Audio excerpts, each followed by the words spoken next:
Hadirlah Tuhan untuk membuat kami mengerti dan tahu akan kebenaran firman Tuhan. Kami siap untuk diajar oleh Tuhan. Bersihkan hidup kami dengan kebenaran firman Tuhan. Sampaikanlah ya Roh Kudus kepada setiap pribadi masing-masing kebutuhan mereka. Di dalam nama Yesus kami siap. Segala yang mengganggu dihancurkan dalam kuasa Tuhan Yesus Kristus. Kami siap untuk mendengarkannya. Berbicaralah supaya kami diberkati. Dalam nama Yesus kami berdoa. Haleluya. Amin. Silakan duduk. Shalom. Puji Tuhan saudara sekalian, kita kembali belajar. Jangan bosan-bosan untuk belajar firman Tuhan. Jangan bosan-bosan melihat saya. Mungkin saya membosankan, tetapi yang penting kebenaran dinyatakan. Amin. Nah, saudara, kita akan belajar tentang praktik iman yang benar. Nah, banyak orang pertumbuhan rohaninya mandek atau bahkan turun naik, saudara. Saudara sempat mengalami itu enggak kira-kira? Pak, bisa tolong kecilin sebentar. Iya, yang sebelah situ. Apakah sedang atau pernah, saudara? Nah, usulan dari pendeta gembala adalah ketika kita menghadapi kemuraman hidup, saudara, sebenarnya yang paling penting adalah yang membuat kita sukacita itu apa. Yang penting sumbernya kita tahu, baru kita tahu harus kemana, saudara. Kalau tidak, saudara, semakin orang tertindis, semakin beban hidup begitu tinggi, malah orang malah semakin menjauh daripada Tuhan. Itu adalah tipuan si jahat. Nah, hendaklah saudara apapun nantinya, sedang alamin atau belum ngalamin, kalau saudara mengalami turunnya iman kita, kita harus segera mendekat kepada Tuhan. Amin. Karena energi rohani kita bukan kepada manusia. Kemudian juga memang kita juga mengalami yang namanya mandeknya atau turun naiknya pertumbuhan rohani kita. Karena kita juga melihat baru percaya, beriman seperti Thomas, saudara. Jadi kita berharap iman Thomas itu kanak-kanak. Kita kan gak mau kanak-kanak terus dong. Amin. Kita mau dewasa dong. Supaya bagi orang-orang sakit memang harus memiliki iman di luar Thomas. Harus memiliki iman bahwa saya akan sembuh meskipun saya belum sembuh. Saya harus mengalami kegembiraan hidup meskipun hari-hari ini saya menghadapi kesusahan hidup. Saya pikir, saudara, kita tidak terlalu susah dibandingkan orang-orang Demak, saudara. Kata orang Jawa, Demak, saudara. Nah, orang Demak itu lebih susah lagi, saudara, karena mereka sudah hidup yang nyaman puluhan tahun, kemudian nggak disangka bagaimana itu jebol tanggulnya, saudara. Nah, ada wilayah-wilayah tertentu yang memang bertanggul, saudara. Tetapi kita tidak sehebat orang-orang Belanda, Nederland, yang mereka itu memang dikepung oleh air laut, tetapi mereka bisa mengantisipasi dengan teknologi yang ada. Dan kita ingin belajar seperti itu, saudara. Nah, seharusnya apa dong prinsip iman yang harus kita bangun? Kita baca dulu ya. Pembacaan kita ada di dalam Yohanes 20 ayat 24 sampai yang ke 29. Saya ayat yang pertama saya sudah bagikan di WA group saudara supaya saudara lebih paham di situ, tetapi tetap konsentrasi primernya adalah kepada saya di sini ya. Ayat 24 mengatakan Yesus menampakkan diri kepada Thomas, tetapi Thomas, salah seorang dari ke-12 murid itu yang disebut Didimus, tidak ada bersama-sama mereka ketika Yesus datang ke situ. Maka kata murid-murid yang lain itu kepadanya, kami telah melihat Tuhan. Tetapi Thomas berkata kepada mereka, sebelum aku melihat bekas paku pada tangannya, dan sebelum aku mencucukkan jariku ke dalam bekas paku itu, dan mencucukkan tanganku dalam lambungnya, sekali-kali aku tidak akan percaya. Ya, yang saya ambil ini adalah terjemahan baru yang kedua. Jadi saudara baca di sini ya supaya sama. Ya, tadi ayat yang ke 25. Saya akan membaca ayat 26. 8 hari kemudian murid-murid Yesus berada kembali dalam rumah itu, dan Thomas bersama-sama dengan mereka. Sementara pintu-pintu terkunci, Yesus datang dan ia berdiri di tengah-tengah mereka dan berkata, damai sejahtera bagi kamu. Kemudian ia berkata kepada Thomas, taruhlah jarimu di sini dan lihatlah tanganku, ulurkanlah tanganmu dan cucuklah ke dalam lambungku, jangan engkau tidak percaya lagi, melainkan percayalah. Thomas menjawab dia, "Ya Tuhanku dan Allahku." Kata Yesus kepadanya, karena engkau telah melihat aku, maka engkau percaya. Berbahagialah mereka yang tidak melihat, namun percaya. Puji Tuhan. Saudara sekalian, sangat membahagiakan kita melihat langsung mujizat Tuhan, baru kita percaya. Tetapi kata Tuhan, berbahagialah mereka yang tidak melihat, namun percaya. Jarang orang yang melihat langsung Yesus pada zaman kini, tetapi mereka melihat kalender, ada gambar Yesus di situ. Tetapi di kalender kan versinya berbagai-bagai, saudara. Ada yang rambutnya segini, ada yang rambutnya segini. Tetapi ada juga yang bilang, "Pak, itu waktu potong rambut." Tetapi saudara, yang langsung melihat memang jarang.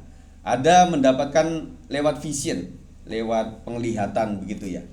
Nah, kenapa gambar itu muncul? Karena berasal dari visi-visi, mimpi-mimpi, penglihatan-penglihatan, disandingkan dengan secara sosial. Orang waktu itu zaman dulu kira-kira brengosnya seperti itu, kemudian jambangnya seperti itu, kemudian pakaiannya pastinya jubah lah. Kalau Yesus itu berasal dari Jawa pasti pakai blangkon, saudara. Karena berasal dari Timur Tengah, jadinya seperti itu. Iman adalah hal yang progresif, berkembang dalam kehidupan kita sebagai orang percaya. Iman itu bertumbuh, saudara. Jadi iman tidak cuma satu kali dan seterusnya seperti itu, tidak. Karena iman itu kalau jumlahnya 100%, itu mulai dari 20%, saya percaya nanti berkembang menjadi 40%. Ya, ini kita sedang belajar dari iman yang harus melihat sampai kepada iman yang belum melihat, tetapi kita sudah percaya. Tidak ada yang menandingi iman yang seperti ini, saudara. Orang sekuler akan bilang, "Lu buat dulu baru saya percaya." Makanya di sebuah seminar mengundang orang-orang yang pernah ngalamin itu. Betul nggak?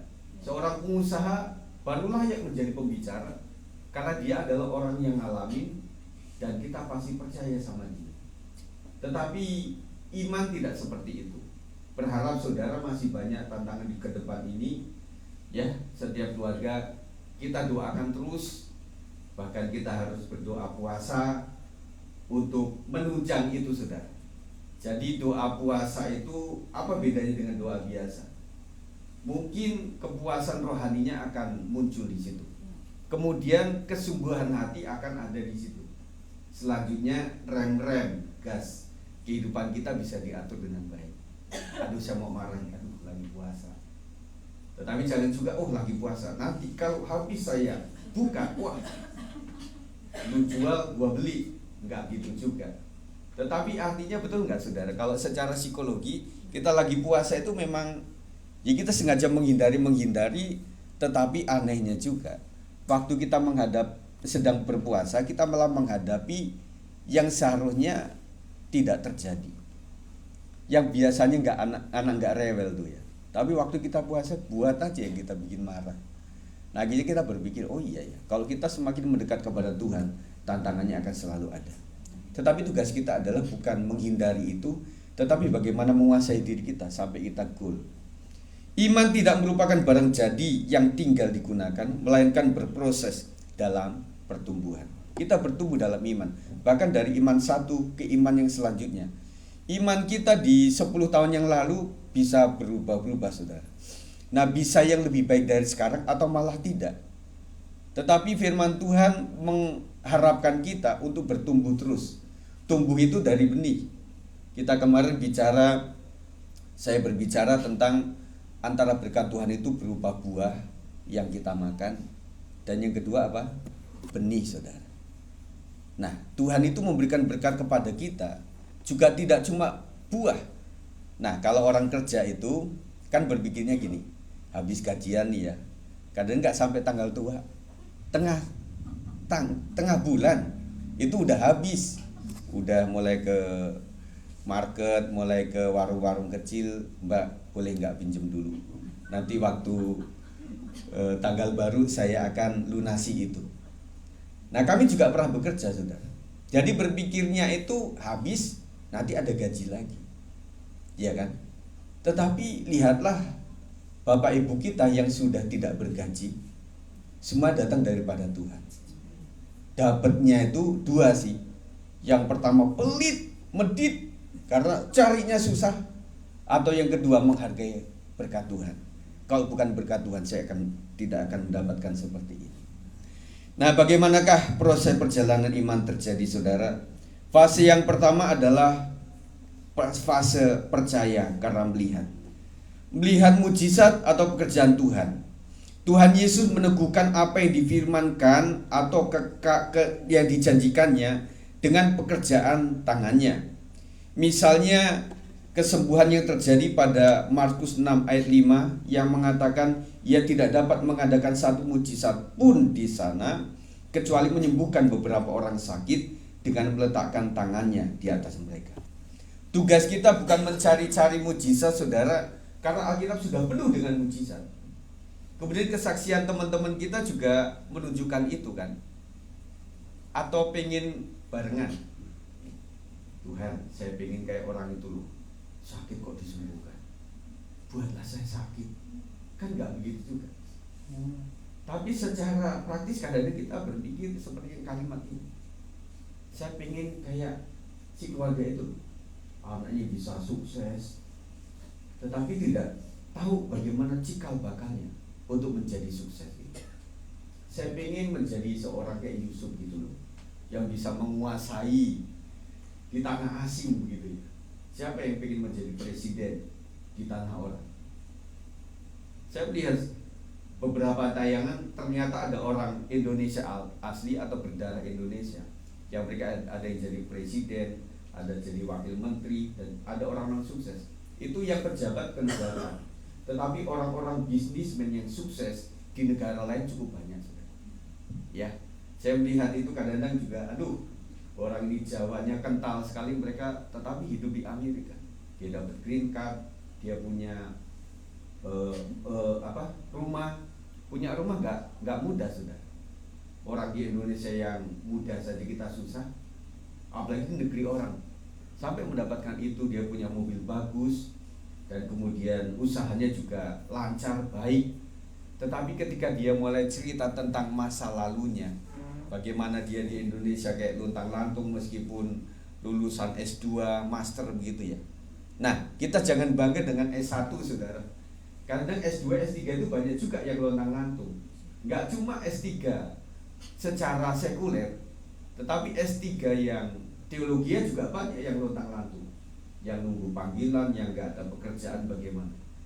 Saudara sekalian, kita percaya bahwa pergumulan itu ada, tetapi Tuhan ingin nyatakan itu kepada setiap orang-orang yang butuh sesuatu itu. Makanya dalam hidup kita, kadang-kadang mujizat itu cuma 1-2 kali dan gak terus-terusan. Kemudian Markus 8:23 mengatakan Yesus memegang tangan orang buta itu dan membawa dia keluar desa. Lalu ia meludahi mata orang itu dan meletakkan tangannya atasnya dan bertanya kepadanya, sudahkah kau lihat sesuatu? Yang ini jangan ditiru, saudara. Saudara anak sakit, kita ludahin, tambah masuk opname, saudara. Tuhan ingin mengisyaratkan apa? Bahwa sesuatu aneh lah Tuhan lakukan tuh secara aneh. Tetapi yang mustahil, yang aneh itu Tuhan lakukan supaya menunjukkan bahwa ya namanya ludah, saudara. Kalau di mikroskop, waduh, itu kumannya luar biasa lah. Habis sedang agak flu-flu pilek begitu ya. Yang waduh, kita juga bisa menghancurkan tubuh orang dengan itu. Tetapi Tuhan melakukan itu menunjukkan kepada umatnya bahwa Tuhan itu bisa kerjakan sesuatu yang mustahil. Kemudian saudara, Tuhan juga bukan hanya bekerja melalui pribadi demi pribadi, tetapi juga melalui sebuah bangsa. Pekerjaan tangannya telah menuntun manusia untuk percaya kepadanya. Saya melihat di Alkitab, itu tokoh yang Tuhan tuliskan, itu bukan ece-ece yang berhadapan dengan tetangganya. Ada juga, tetapi nggak terlalu ke situ. Tetapi tokoh-tokoh Alkitab yang terkenal itu selalu menyentuh di ruang kekuasaan pemerintahan. Yusuf, Musa. Yusuf udah ketahuan, Musa dia menghadapi Firaun. Firaun itu siapa, saudara? Iya kan? Makanya pernah diistilahkan di Indonesia, Fir'aun lu. Karena apa? Jahat, geram. Tetapi Alkitab bilang Fir'aun bisa begitu karena Tuhan yang membuat hatinya keras. Terus kemudian Daniel, Sadrah, Mesah, Abednego, mereka ada di tataran pemerintahan. Makanya saudara, apakah kita harus menjadi seorang wali kota? Apakah kita harus menjadi seperti mereka? Panggilan masing-masing, saudara. Ada teman-teman kita yang masuk di sebuah partai, kemudian bisa masuk ke pemerintahan. Nah, kita doakan mereka supaya mereka menjadi alat untuk para minoritas seperti kita. Dan lumayan, mereka bisa paling tidak waktu mereka rapat di DPR, apakah kita lihat? Kita kan nggak lihat. Orang hadir aja enggak, lihat dari mana, dengar dari mana. Nah, mereka bisa akses di situ, saudara. Nah, kita menghargai meskipun kita agak terganggu dengan apa yang ditempel-tempel di pohon, karena di rumah kita juga ditempel, itu siapa juga nggak tahu. Waktu kita pilih presiden dan calon presiden kan gampang, itu udah kita kenal betul itu. Tetapi yang namanya calon-calon DPRD sama sekali kita nggak tahu. Makanya si Komeng itu menjadi the best ya, karena aneh. Berarti para pemilih itu adalah cari yang aneh. Mungkin dia cari yang normal-normal, jadinya nggak normal.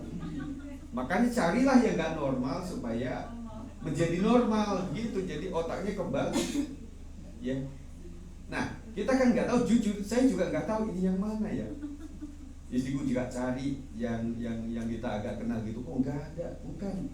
Dia bukan di PDI, tetapi dia di Nasdem. Oh pantesan nggak ada ya, kamu salah lihat.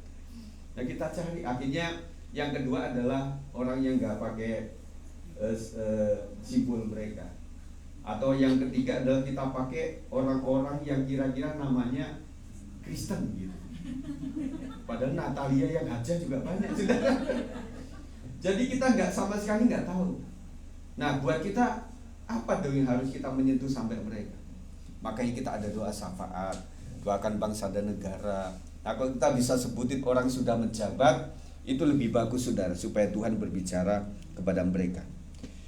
Kuasanya dapat terlihat melalui mujizat-mujizat dikerjakannya. Mujizat Tuhan mengatasi hukum alam melalui logika manusia yang terbatas. Alkitab mencatat ini dalam Lukas 7 ayat 11-17. Saya membaca dengan cepat. Segera setelah itu Yesus pergi ke suatu kota yang bernama Nain. Murid-muridnya pergi bersama-sama dengan dia dan juga orang banyak menyertainya berbondong-bondong. Lanjut Bapak Saudara ayat 12. Setelah dia dekat pintu gerbang kota, ada orang mati diusung keluar, anak laki-laki anak ibunya yang sudah janda, dan banyak orang dari kota itu menyertai janda itu. Ketika Tuhan melihat janda itu, tergerak hatinya oleh belas kasihan. Lalu ia berkata kepadanya, jangan menangis. Sambil menghampiri usungan itu, ia menyentuhnya, dan sedang para pengusung berhenti, ia berkata, hai anak muda, aku berkata kepadamu, bangkitlah. Orang itu pun bangun dan duduk serta mulai berkata-kata. Lalu Yesus menyerahkannya kepada ibunya. Semua orang itu ketakutan dan mereka memuliakan Allah sambil berkata, seorang nabi besar telah muncul di tengah-tengah kita, dan Allah telah datang untuk menyelamatkan umatnya. Lalu tersebarlah kabar tentang Yesus di seluruh Yudea dan di seluruh daerah sekitarnya. Mati bisa dibangkitkan, saudara. Kita masih dalam level sakit. Berarti apakah bisa Tuhan sembuhkan? Bisa, saudara. Nah, kita sedang berbicara mengenai iman yang betul-betul harus teguh, saudara. Dan Tuhan bilang cuma sebesar biji sesawi yang kecil itu, kau bisa memindahkan gunung. Artinya iman itu tidak butuh terlalu kita mencernanya sampai ilmu apa kita gunakan untuk mendefinisikan tentang iman. Iman itu sederhana. Percaya saja. Asal saja ku jamah jubahnya, aku akan sembuh. Masyarakat Kristen semakin pandai, semakin gak beriman. Waktu dia akan mendoakan orang sakit, masa sih? Memang kita zaman Yesus, memang mujizat masih ada. Memang bisa dengan tumpang tangan saja orang itu bisa sembuh. Masa sih secara medis sudah angkat tangan? lalu dibawa, didoakan, memang bisa sembuh. Makanya saudara sekalian, hikmat manusia kita harus kita letakkan serendah-rendahnya ketika kita berurusan dengan namanya hikmat Tuhan. Amin saudara. Jadi di sini kita bisa mengaminkan, tetapi kita praktekkan dalam kehidupan sehari-hari itu tidak terlalu mudah. Harus ada kasus nyata, karena kita masih kayak Thomas, saudara. Kita belum bisa. Ada banyak orang, apalagi kalau seorang pastor yang penyembuh itu sedang datang di daerah mana, itu berkerumun, saudara. Padahal cuma diplek-plek begini doang, gitu ya. Nah, ada beberapa orang yang motifnya salah ya nggak sembuh, saudara. Karena dia pengen cari mujizat seperti apa. Dia ingin membuktikan doang. Tuhan itu terbukti, tetapi Tuhan nggak suka ketika kita ingin membuktikan itu, saudara. Dengan cara cari saja. Ada seorang hamba Tuhan yang selalu ditelepon tentang masalah hidup. Ya. Lalu seorang hamba Tuhan bilang, "Bu, cari Tuhan, jangan cari saya. Saya sedang ada di kota lain, Anda ada di kota lain. Anak ibu yang bermasalah yang suka kesurupan itu ada di sekitaran ibu, ada di rumah ibu. Jangan selalu WA tiap pagi, tiap hari, ditelepon, selalu hal yang sama." Sampai kepada seorang pendeta, "Coba sekarang beriman kepada Tuhan. Kamu katakan sesuai iman kamu. Karena yang dicari oleh Tuhan itu bukan orang pendeta atau orang penginjil atau yang SDH, MTH, profesor, doktor, bukan, tetapi orang yang percaya." Akhirnya si ibu itu melakukan, dan akhirnya puji Tuhan sembuh. Dan dia mulai hari itu mempercayai bahwa ternyata iman saya lebih manjur dibandingkan mengharapkan ke pendeta. Nah, kan namanya pertumbuhan, sudah. Awal-awal memang kita minta didoakan. Kalau bukan Pak Gembala yang mendoakan, kayaknya sembuhnya susah. Makanya mesti sampai pendeta datang baru, nah ini baru sah. Yang kemarin nggak sekasian. Teman-teman kita yang sudah di legalitas, kita sudah doakan untuk mereka mendapat pengurapan yang baru, saudara. Tetapi bagi pelayan Tuhan, sebagai yang membantu gembala juga harus percaya betul. Karena percaya, maaf, ya, makasih ya Pak. Di sini ada sih Pak. Iya, iya, gitu. Jadi kita berharap memiliki mental iman yang luar biasa. Makanya ibu-ibu, bapak-bapak, saya tahu anggota saudara memang menghadapi sakit penyakit nih belakangan ini ya. Ternyata sebenarnya bukan sakit penyakit saja sih.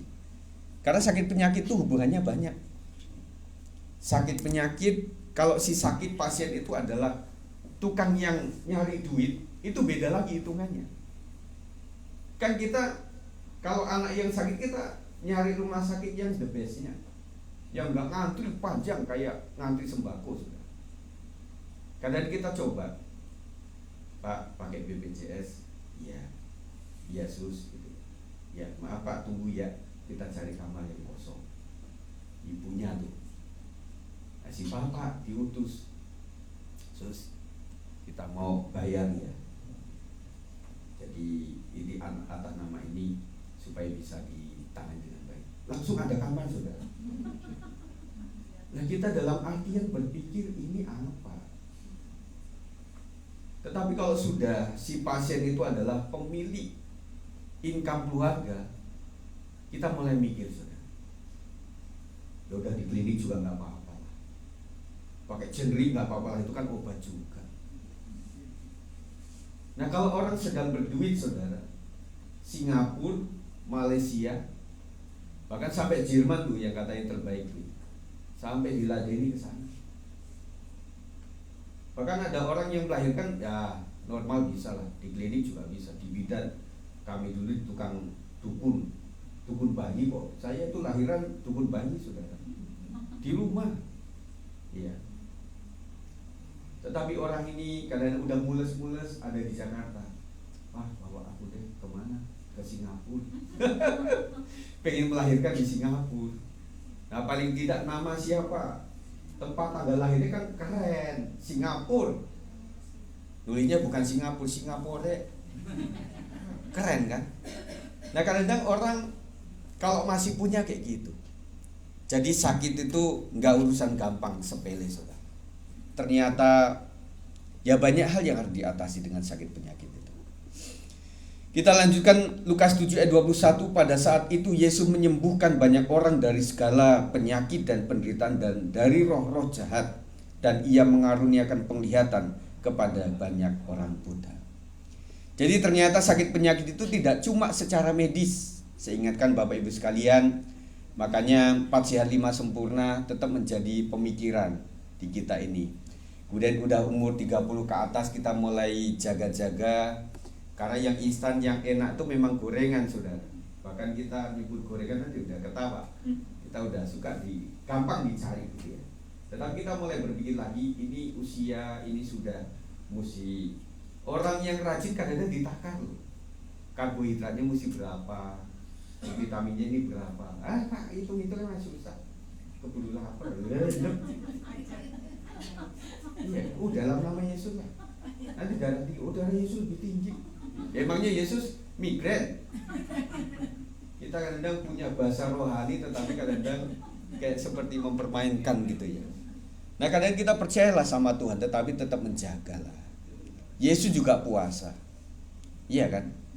Jadi kita tahu puasa itu baik kan, tetapi untuk mengikuti, ambil bagian memang selalu ada. Tetapi ada orang yang memang kekeh saya harus puasa. Ternyata asam lambung itu awal-awal saja, habis itu enggak lagi kuat. Bahkan ada orang yang kini bulan puasa kan, mereka tetap ikut melakukan puasa itu. Ya, cuma kita kan memang startnya beda sama mereka. Kita bisa dari sore, kadang-kadang juga dari pagi kita sudah sahur. Karena mereka gangguin, daripada gangguin, ikut aja lah mereka. Supaya ikut-ikut bangun sama mereka. Gitu kan. Ya udah makan gitu ya. Nah, kemudian ada yang jam 12 juga udah kerucuk-kerucuk, aduh enggak kuat.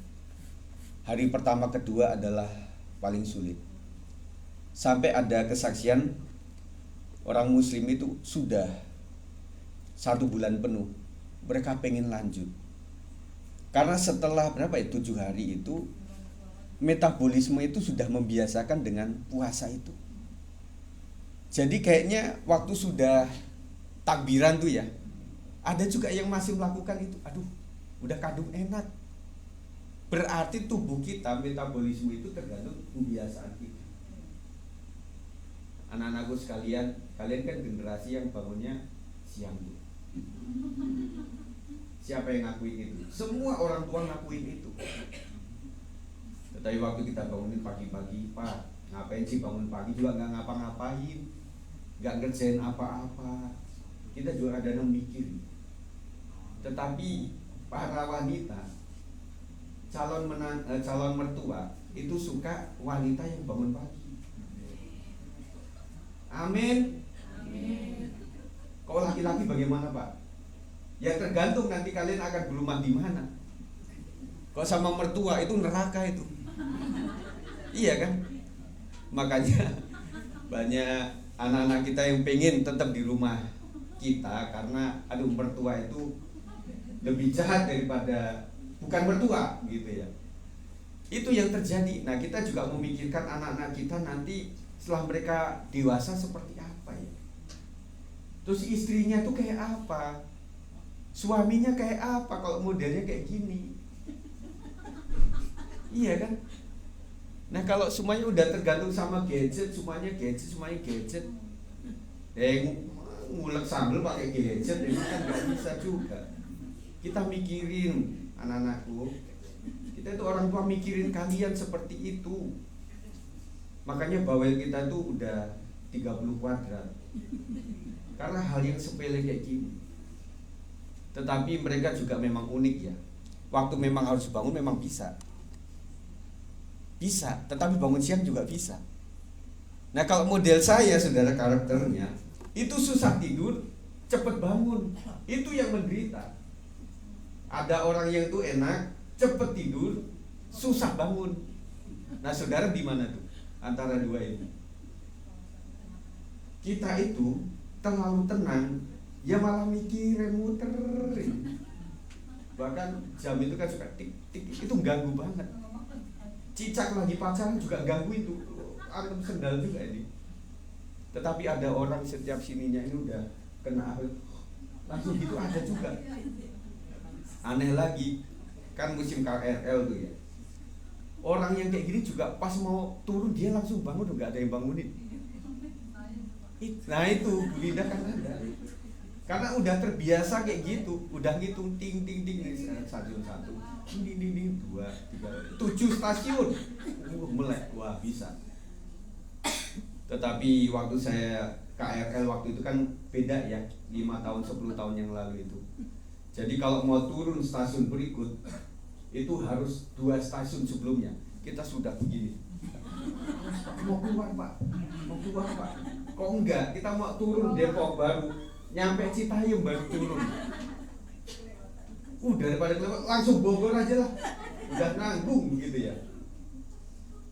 Nah jadi permasalahan ini juga ada di dalam lingkungan kita. Nah jadi saudara sekalian, Yesus itu menyembuhkan tidak cuma sakit biasa, tetapi juga roh-roh jahat. Nah makanya kita akan tilik ulang di dalam kehidupan kita. Makanya kadang-kadang gereja melakukan pelepasan itu juga kadang-kadang ada alasannya. Karena ada sesuatu yang bukan biasa. Ciri khasnya adalah ketika medis gak mendetek itu. Pak itu sakit pusing sekali Pak, sakit pusing. Tapi gak ada apa-apa secara medis.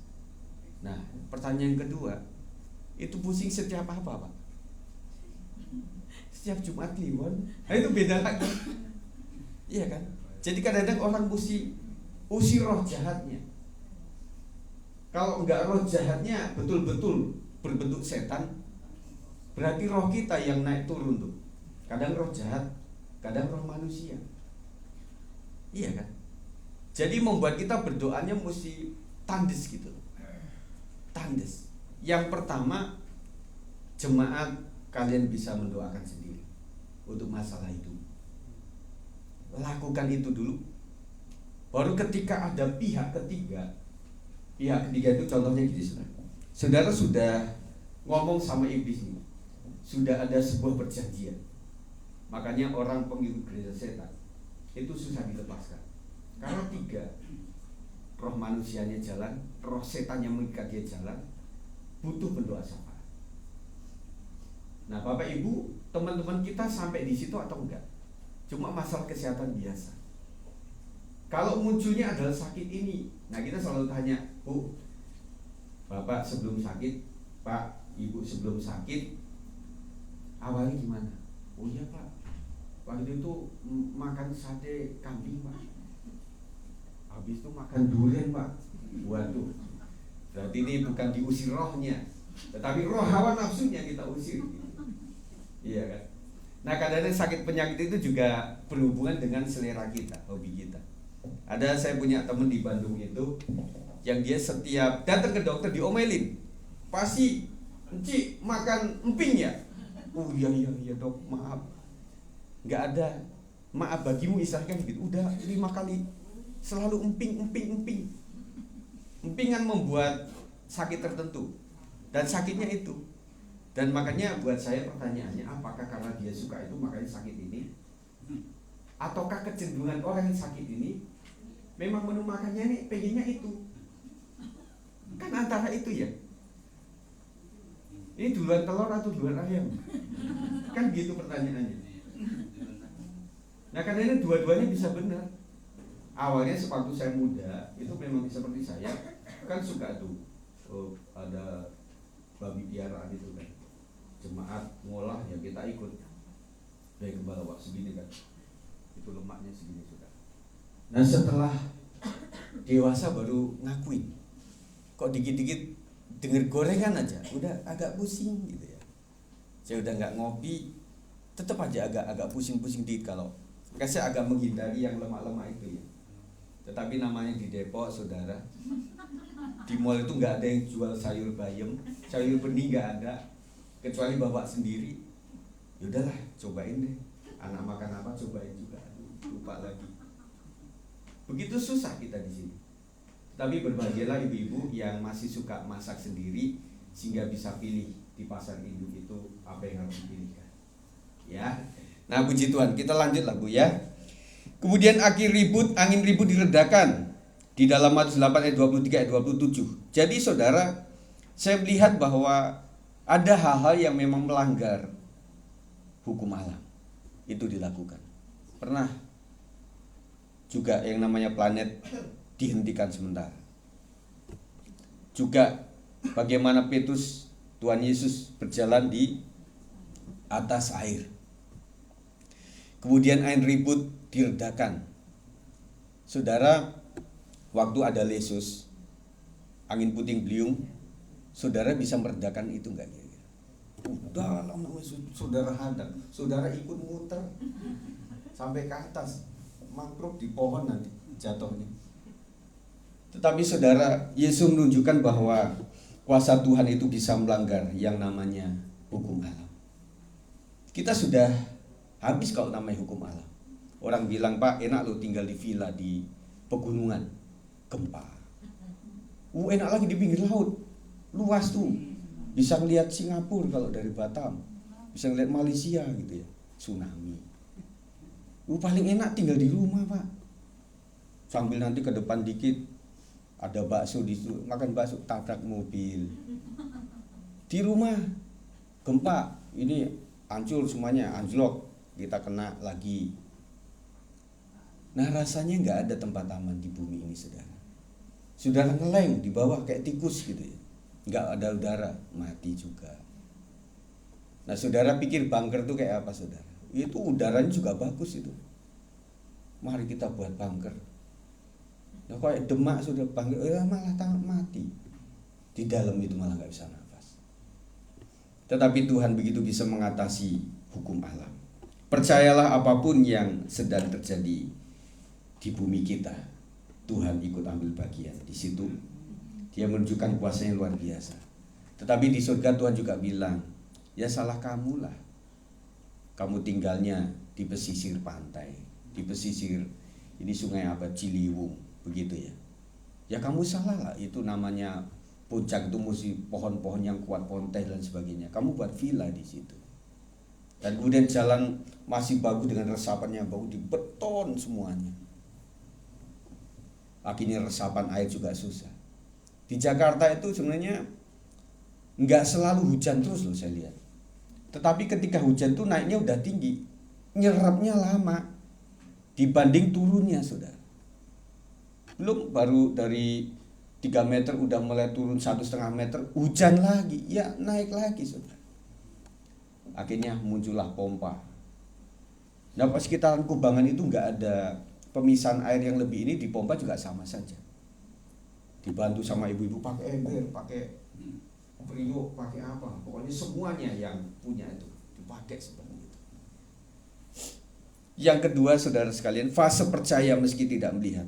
Iman sejati bergeser dari percaya karena melihat apa yang Tuhan kerjakan kepada pribadinya yang luar biasa. Iman yang bukan karena melihat dipraktikkan oleh Sadrah, Mesah, dan Abednego. Daniel 3:16 sampai 18, lalu Sadrah, Mesah, dan Abednego menjawab Raja Nebukadnezar, tidak ada gunanya kami memberi jawab kepada Tuanku dalam hal ini. Jikalau kami yang kami puja sanggup lepaskan kami, maka ia akan melepaskan kami dari perapian yang menyala-nyala itu dan dari dalam tanganmu ya Raja. Tetapi seandainya tidak, hendaklah Tuanku mengetahui ya Raja, bahwa kami tidak akan memuja dewa Tuanku dan tidak akan menyembah patung emas yang Tuanku dirikan itu. Nah saudara, iman harus mantap, saudara. Saya melihat banyak orang Kristen itu tidak percaya ke dukun atau ke peramal atau apa, itu bukan nggak percaya yang dilarang oleh Tuhan, tetapi masih berprinsip bahwa setan pun juga bisa menolong. Tuhan plus lah, bahkan plus saudara.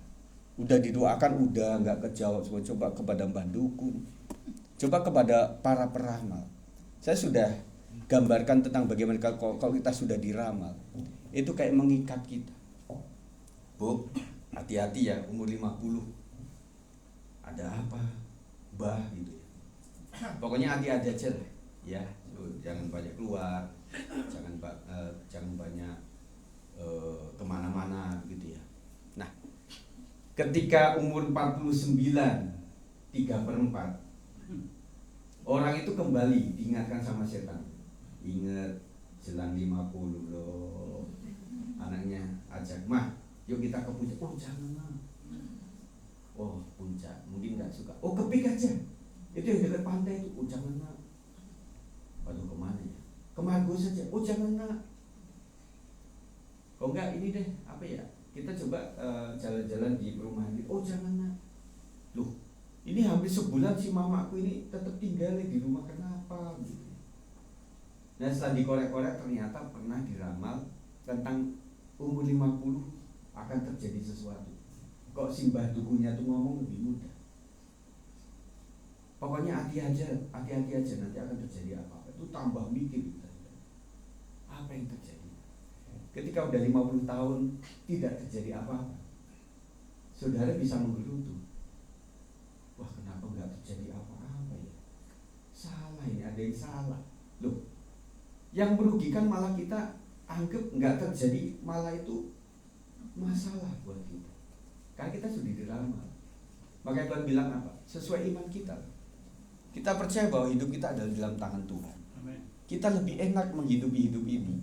Hidup sudah susah Bapak Ibu Saudara, jangan dibuat susah lagi dengan percaya yang tidak-tidak lah. Ya, jadi percaya kepada Tuhan Yesus saja.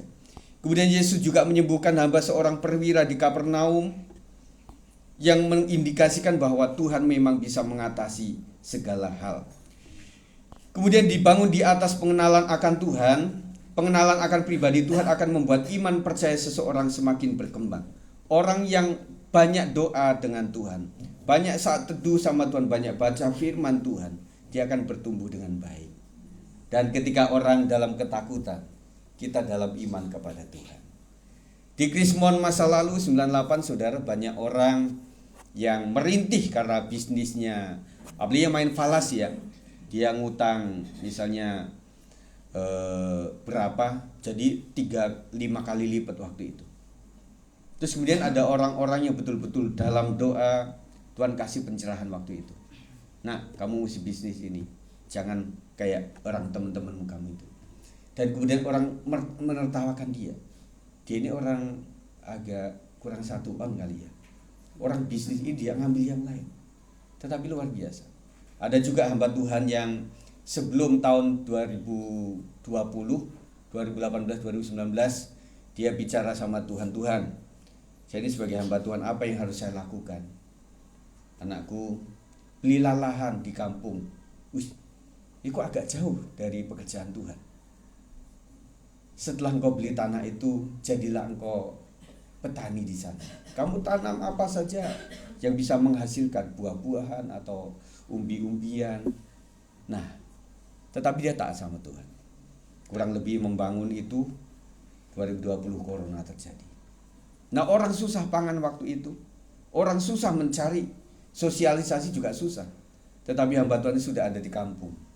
Dia dengan apa yang sudah dia tanam, dia tinggal petik. Oh, ternyata itu Tuhan kasih hikmat yang luar biasa. Berapa banyak saudara sekalian yang 2019 itu sudah mengira bahwa 2020 akan terjadi corona? Enggak ada yang tahu. Bahkan hamba Tuhan yang kita tanya, yang biasanya punya mimpi untuk masa depan, punya visi, enggak ada waktu itu, seluruh dunia enggak ada. Yang sama sekali blank. Enggak ada bicara tentang apa. Berarti pertanyaan, corona itu diizinkan Tuhan atau dibuat manusia atau bagaimana terjadi? Iya kan? Kalau Tuhan memang tidak mengizinkan, Tuhan akan melindungi dengan sebuah nubuat, dengan sebuah vision. Tuhan kasih kepada hamba Tuhan, kau kabarkan seluruh dunia bahkan terjadi seperti itu. Tetapi enggak ada juga. Dan bahkan hamba Tuhan pun banyak yang terkenal waktu itu.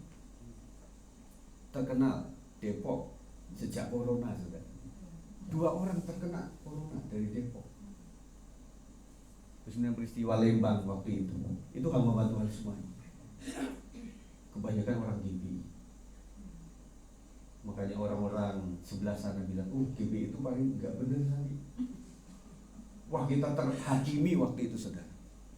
Sampai kita hamba Tuhan ngumpul bagaimana ini untuk mengcover semuanya berita-berita yang terjadi.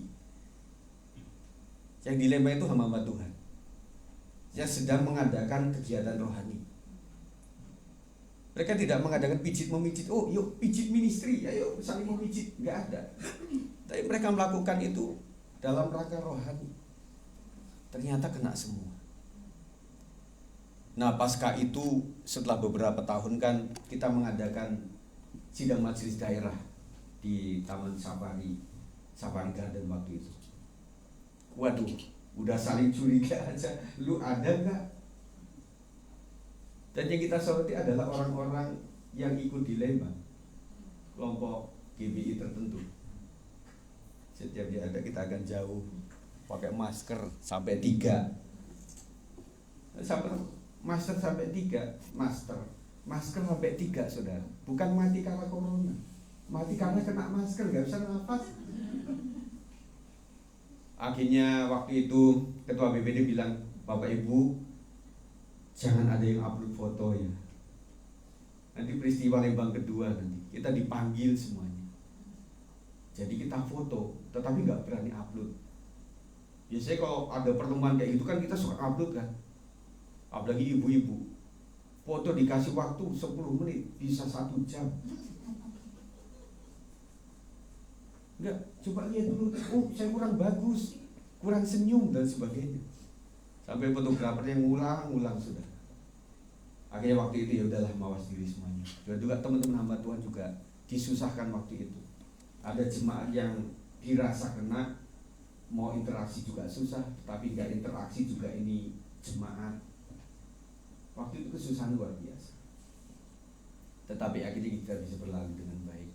Meskipun ada beberapa keluarga kita yang akhirnya dipanggil Tuhan juga. Pengenalan akan Tuhan dibangun dalam relasi keseharian orang percaya melalui saat teduh, doa, dan ibadah. Saya sebagai gembala, Bapak Ibu sekalian, sesibuk apapun Bapak Ibu Saudara adakan waktu ngobrol sama Tuhan. Kita kemarin sedang berbicara mengenai tabernakel. Tabernakel itu ada halaman, ada tempat kudus, ada ruang kudus, ada ruang maha kudus. Kita kadang-kadang nggak nyampe kepada ruang maha kudus. Ruang maha kudus itu adalah di mana kita diam, Tuhan yang bicara. Kalau di halaman itu interaksi. Lu mau didoain apa? Kan kalau kita suka doa kan berhadapan-hadapan. Yuk, jangan suami istri tapi ya ibu-ibu sama ibu-ibu, bapak-bapak sama bapak-bapak. Yuk, yang paling susah bapak-bapak. Kalau ibu-ibu gampang, ini ya doakan saya, anak saya mau ini, usaha saya begini, saya lagi gak punya beras bu, saya lagi ini apa, tulang belakang saya ini gak enak, tolong doakan. Kalau bapak-bapak diem, Pak apa yang mesti didoakan Pak? Ya doakan sajalah masalah umum. Kita pengen pribadi masalah umum, masa doain bapak bangsa dan negara didoakan? Ya bapak kan bapak-bapak kan tahu kan permasalahan bapak-bapak, ditakut istri ya. Itu bapak paling susah untuk ngobrol dan susah untuk saling mendoakan. Kalau ibu-ibu langsung ngumpul, langsung gitu. Bapak-bapak masih ngobrol terus. Pak, kok belum doa? Iya lagi ngomong ini, mau doain apa? Iya. Nah itu di halaman saudara. Nah ketika di ruang maha kudus itu kita ingin doa sama Tuhan. Nah kita, Tuhan tolong ini, Tuhan tolong ini, dan sebagainya. Sampai Tuhan nungguin, saya mau ngomong sama kamu udah amin.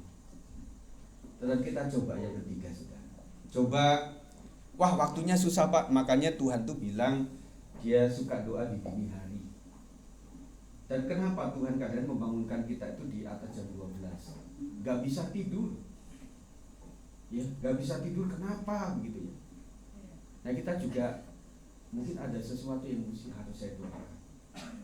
Atau doa untuk pribadi saya, untuk permasalahan saya, atau untuk Pak Gembala, untuk permasalahan jemaah yang sedang sakit atau apapun juga. Dan ketika saya mempraktekkan itu, saya bangun, saya mendoakan jemaat, keluarga bisa tidur pulas. Coba saudara adakan saat teduh. Saya sudah kirim share tiap hari. Aduh Pak, namanya imamat bilang itu hitung-hitungan semua Pak, gak ada faedahnya. Nanti ukupan lah ini, persembahan inilah, nanti harus pakai inilah, ukuran ini sepalah, ukuran inilah, kaum Lewi lah ini. Nanti waduh Pak, Coba saudara kita taatin saja. Meskipun itu sejarah saudara, kalau saudara baca dengan iman dan percaya, kadang Tuhan bicara sesuatu yang waktu orang baca itu berbeda intinya. Nah, kalau saudara susah, menurut saya coba pakai Alkitab audio. Meskipun awal-awal pasal pertama sih masih melek, pasal kedua akhirnya waktu saya bangun, dari pasal 10 sekarang udah pasal 25. Berarti mulai pasal 11 saya udah tidur. Akhirnya saya ulang lagi. Itu mudah ibu-ibu bapak. Makanya waktu share tentang aplikasi apa, coba itu di-download. Pak Gem, bapak itu share jenis khotbah yang kayak tadi nggak bisa buka di handphone saya. Kita kan selalu berpikir, oh handphonenya jadul itu. Nggak selalu. Kan itu ada Word, ada PowerPoint, atau WPS yang harus di-download di situ sehingga bisa membuka. Tetapi ada reader-reader lain juga yang kadang-kadang otomatis di gadget Bapak Ibu ada, bisa di situ. Coba baca aja. Aduh. Tentang khotbah tadi kan udah dengar. Coba ulang. Saya saudara habis ibadah, rekaman video saya ulang terus. Karena buat saya adalah berkaca. Wah, ternyata terlalu panjang khotbahnya. Nah, sekali lagi jemaat, maafkan saya kayak seorang pengajar. Persiapan saya minim, tetapi kadang kalau sudah ngomong tuh panjang lebar. Sampai terkenal saya itu. Ya kan ketahuan Pak Gem suka lama. Ini belum tua, belum kakek-kakek udah lama. Nanti kalau udah umur 50 bagaimana? 50 60 saudara. Waduh kayak dongeng begitu ya. Ya saya berusaha lah sebaik-baiknya. Iman adalah hal yang progresif saudara, berkembang dalam kehidupan kita sebagai orang percaya. Iman tidak merupakan barang jadi. Mari para pemain musik segera ke depan. Iman tidak merupakan barang jadi yang tinggal digunakan, melainkan berproses dalam pertumbuhan. Oleh sebab itu intinya, milikilah iman meskipun tidak melihat. Amin saudara. Nah, saya melihat banyak masalah kita yang tidak membutuhkan melihat dulu baru percaya. Contoh sakit penyakit, dan juga teman-teman kita yang membutuhkan keturunan, kita membutuhkan iman sebelum lihat. Untuk masa depan anak kita, emang kita bisa melansir, anak saya nanti jadi ini, jadi ini, jadi ini. Loh, kami ini juga dulu diceritakan oleh orang tua kami juga jadi orang yang besar, orang yang luar biasa. Dulu kan di Kudan tuh kalau orang Jawa tuh sambil diangkat-angkat begitu ya. Cuma jangan dijatuhkan aja. Ya, anakku akan jadi seorang insinyur, tukang insinyur, jadi dokter dan sebagainya. Si mak-mak waktu itu nggak tahu, jadi dokter itu mesti sekolahnya mahal. Yang kedua adalah susah. Kemudian kadang terikat sampai masa tertentu. Saya waktu itu pernah ngelesin seorang anak, tapi dia orang tuanya dua-duanya dokter. Anaknya kecil sekali, tetapi orang tuanya sudah umur. Akhirnya saya bertanya, Bu, sebagai dokter bagaimana? Oh iya Pak, kita dibatasi, gak mudah untuk mendapatkan anak karena umur membatasi kami. Nah, waktu itu saya ajak untuk lesehan. Saya pikirkan seneng ya anak-anak lesehan. Saya dimarahi, Pak, anak-anak itu tulangnya masih berkembang terus, jangan duduk begitu Pak, nanti tulangnya rusak. Akhirnya naik bangku lagi. Nah saudara, untuk masa depan kita, waktu itu orang tua juga pusing 7 keliling. Saudara mungkin beberapa lahir di kota, masih aman lah. Tetapi kok kayak saya lahir di Lampung, yang di peta juga susah, sebelah mana Pak Sigit lahirnya. Ada yang di Medan, di Aceh. Waktu itu orang tua kita nggak seindah yang kita bayangkan. Mereka juga doa kenceng. Tetapi ada orang yang sederhana yang dia dekat sama Tuhan. Dia doakan anak-anaknya. Setiap malam bapakku keliling ke rumah-rumah jemaat yang dekat. Si orang ibu janda ini, dia selalu doa sama Tuhan. Anaknya masih kecil-kecil sudah. Waktu itu masih kecil-kecil, lebih kecil dari saya. Dia doakan, Tuhan tolong aku, Tuhan tolong aku, Tuhan. Akhirnya sekarang saya melihat, meskipun mereka bukan berpangkat tinggi, tetapi mereka bisa menghidupi dirinya sendiri, minimal itu. Kemudian bisa berbagi kepada orang tua karena mereka jadi orang. Saya melihat bahwa rezeki itu nggak harus kantoran, nggak harus yang titel gede, tetapi banyak orang-orang yang pedagang kecil-kecil pun mereka diberkati oleh Tuhan. Para perantau yang dari tanah Jawa, Manado, Sulawesi, Papua, yang ada di Jabodetabek, mereka itu dicibir sama orang. Aduh cuma begitu pedagang asongan, aduh cuma begitu kayak gitu, aduh pengepul rongsokan. Tetapi kalau mereka dilihat di kampung halamannya, mereka itu lebih mewah dari kita, saudara.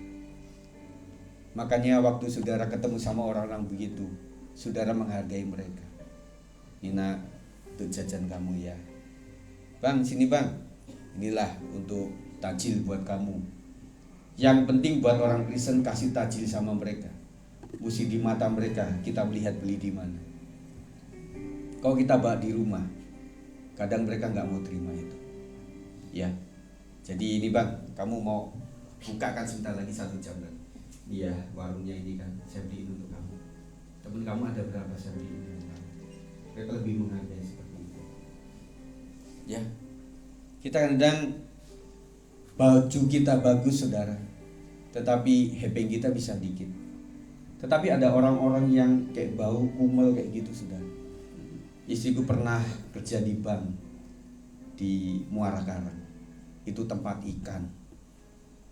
Itu uang bau-bau, tetapi luar biasa. Deposito mereka tinggi-tinggi sudah. Ya. Jadi marilah kita tetap menghargai apa yang Tuhan kasih. Dan yang selanjutnya ingat masa lalu kita. Bagaimana kita merangkak, bagaimana kita hancur-hancuran hidup kita. Dan kalau sampai sekarang kita masih ada, semua adalah anugerah Tuhan. Jaga hati kita saudara. Amin. Puji Tuhan. Mengalir kuasa dari tempat maha tinggi. Terima kasih ya Tuhan Yesus. Kau hadir di sini Tuhan, menyembuhkan yang terluka. Bersamamu mengalir. Mari kita bangkit berdiri. Dari tempat maha tinggi, Bapa kekasih, Kau hadir di sini, memulihkan hati, menyembuhkan yang terluka. Tuhan, mari angkat tanganmu mengalir.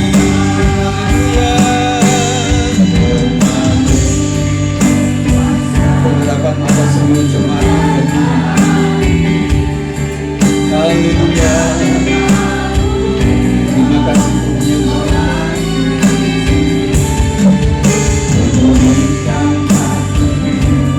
Menyembuhkan yang terluka. Tuhan mampu. Mari kita sembah. Haleluya. Nama Yesus. Yesus tenangkan setiap hati kami Tuhan, supaya kami bisa berpikir dengan logis, dengan baik, sehingga kami bisa berdoa dengan aman dan tenang di hadirat-Mu. Mengalirlah atas setiap jemaat-Mu. Tuhan sembuhkan yang sakit, Tuhan sembuhkan yang sedang bersedih. Tangan Tuhan yang berkuasa